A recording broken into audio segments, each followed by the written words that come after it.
الحمدللہ رب العالمین والعاقبۃ للمتقین والصلاة والسلام علی سید الانبیاء والمرسلین وعلی آلہ وصحبہ اجمعین، اما بعد۔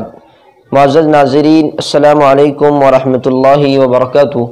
امید کہ آپ تمام حضرات بخیر و عافیت ہوں گے۔ دیکھیے، ہم جانتے ہیں کہ سوتی تو اللہ کی ہر مخلوق ہے، لیکن اگر ہمارا سونا سنت کے مطابق ہوگا تو یہ سونا بھی عبادت بنے گا۔ تو چلیے آج آپ کی خدمت میں سونے کے آداب کے تعلق سے چند باتیں پیش کیے دینا مناسب سمجھتا ہوں۔ ہم سنن و آداب کے سلسلے کو آگے بڑھاتے ہوئے سونے کے آداب آپ کی خدمت میں پیش کیے دیتے ہیں۔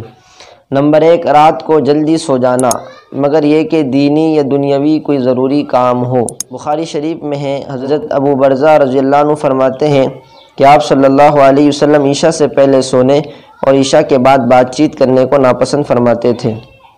نمبر 2، گھر کے دروازے کو بسم اللہ پڑھ کر اچھی طرح بند کر دینا۔ مسلم شریف میں ہے، آپ صلی اللہ علیہ وسلم نے فرمایا، دروازہ بند کرو۔ نمبر 3، برتن اور مشکیزیں وغیرہ ڈھانک دینا۔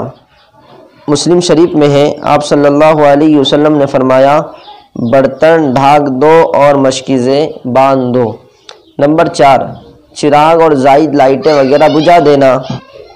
ابو داؤد شریف میں ہے، آپ صلی اللہ علیہ وسلم نے فرمایا، جب تم سونے لگو تو اپنا چراغ بجھا دو۔ نمبر 5، باوضو سونا۔ بخاری شریف میں ہے، آپ صلی اللہ علیہ وسلم نے فرمایا، جب تم اپنے بستر پر آنے لگو تو نماز کے وضو کی طرح وضو کر لیا کرو۔ فقط والسلام۔ Hey there. Subscribe to my channel and also press this bell.